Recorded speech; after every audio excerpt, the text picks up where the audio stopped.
নাইক্ষ্যংছড়ি উপজেলার ঘুমদুম ইউনিয়নের উত্তর ঘুমদুম আজুকায়া করলাবনিয়া এলাকার ব্যক্তি মালিকানাধীন বাগানের প্রায় ১ একর জায়গা থেকে অন্তত ২ লাখ টাকা মূল্যের প্রায় ৪০০টি সৃজিত আকাশমণি গাছ কেটে নিয়ে গেছে বলে অভিযোগ উঠেছে আজুখায়ার কোনারপাড়ার এলাকার মৃত নাজের হোসেনের পুত্র দিল মোহাম্মদ, নূর মোহাম্মদ ও উকিল আহমেদের বিরুদ্ধে।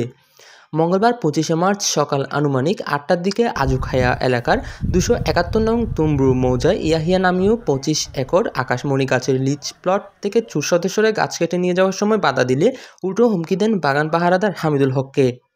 ইয়াহিয়া মালিকানাধীন প্রকল্পের ম্যানেজার সৈয়দ আলম ও স্থানীয় যুবক জাহেদ আলম জানান, এটা আমরা ২০০০ সালে সরকার থেকে লিজ নিয়ে আকাশমণি গাছের বাগান সৃজন করেছি এবং এই বাগান দীর্ঘ ২০০০ সাল থেকে ২০২৪ সাল পর্যন্ত আমাদের তত্ত্বাবধানে আছে। কারো কোনো আপত্তি ছিল না। আমরা বাগান সৃজন করছি, আমরা বাগান গাছ কাটার মতো উপযোগী হয়েছে। তো ইতিমধ্যে এখানে দিল মোহাম্মদ দিলুসন নামে, প্রকাশ দিলু নামে একটা ছেলে হঠাৎ করে আমার গাঁটকে বাধা দিয়েছে যে এই জায়গা আমার। তখন আমরা তাৎক্ষণিক এটা পুলিশ তদন্ত কেন্দ্রের আইসি মহোদয়কে অভিযোগ করেছি। আইসি মহোদয় ওকে নোটিশ দিয়েছে কয়েকবার, উনি আসে নাই। আজকে সকালে হঠাৎ করে শুনছি যে আমাকে এখানকার স্থানীয় আমার ভাই জাহিদ এবং আমার বাগানের নিয়োজিত কর্মচারী হামিদুল হক ফোন করে বলছে যে দিল মোহাম্মদ দিলু এবং তার ভাই সহ আত্মীয় স্বজন সহ এবং রোহিঙ্গা ক্যাম্প থেকে কিছু শ্রমিক নিয়ে এসে ১৫-২০ জন লোক নিয়ে সকাল থেকে এখানে গাছ কাটতেছে। হামিদুল হক বাধা দিলে তাকে এখান থেকে তাড়িয়ে দেয় এবং আরো বেশি ক্ষিপ্ত হয়ে বলে যে তুমি যদি এখানে বাঁধা দাও তোমাকে বেঁধে রাখবো, তোর মালিককে এসে ১০ লাখ টাকা দিয়ে তোকে সরিয়ে নিতে হবে। পরবর্তীতে হামিদুল হক এর মারফত আমি অবগত হয়ে তাৎক্ষণিক ঘুমদুম ইউনিয়নের আরেকজন ভাই ঘুমদুম তম্বুরুর বাসিন্দা হাইরুল ইসলাম ভাই সহ আমি পুলিশ তদন্ত কেন্দ্রে গিয়ে অভিযোগ করি। নিজে যেহেতু আমার পার্শ্ববর্তী এটা আমার জায়গা, আমি এখানে খামার বাড়িতে আসার পরে দেখতেছি যে কয়েকজন লোক এখানে কাঠগুলা কাটতেছে।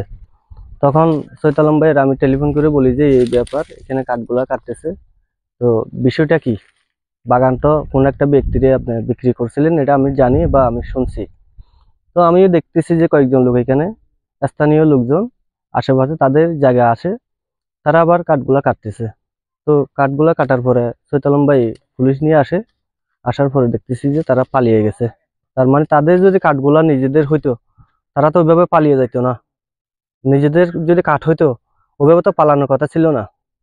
কাটতেছে দিল মোহাম্মদ, আওয়ামী লীগের একজন নেতা, তো ওয়ার্ড পর্যায়ের নেতা আর কি। উনি আবার এখানে কারোরই পড়ুয়া মনে করে না, আওয়ামী লীগের একজন দূষর আবুল কালাম মেম্বরের নেতৃত্বে উনি চলে এখানে। জানে কেউ কিছু বললে ওই কিছু হাতে দাঁড়ালো কিছু অস্ত্র থাকে, অস্ত্র নিয়ে ওনার যে একজন পাহারাদার ছিল হামিদুল হক করে দৌড়াই নিছে, আমরা যেগুলা শুনছি আর কি। বাগানটা ইয়াহিয়া কোম্পানির বাগান আগের থেকেই জানি, যেহেতু আমাদের পূর্বপুরুষ থেকে এই জায়গায় আমরা স্থানীয়, আমাদের জায়গা আছে এখানে পার্শ্ববর্তী আমাদের জায়গা। ইয়াহিয়া কোম্পানি মনে হয় ২০০১ সালে মনে হয় এই প্লটটা নিছে। এই জায়গায় আমি এখানে যেখানে দাঁড়াইছি এই জায়গা, এটা হচ্ছে যে নার্সারির জায়গা একটা। গাছ কর্তনের ব্যাপারে ঘুমদুম পুলিশ তদন্ত কেন্দ্রে অভিযোগ করলে ঘুমদুম তদন্ত কেন্দ্রের ইনচার্জ জাফর ইকবাল অভিযোগ হাতে পেয়ে ঘটনাস্থলে পুলিশ পাঠিয়ে গাছ কাটাগুলো উদ্ধার করে স্থানীয় এক ব্যক্তির জিম্মায় দেয়। চোর সদস্যদের বিরুদ্ধে বাগান মালিক পক্ষ বান্দরবানের বিজ্ঞ আদালতে মামলা দায়ের করার প্রস্তুতি নিচ্ছে বলে জানা যায়।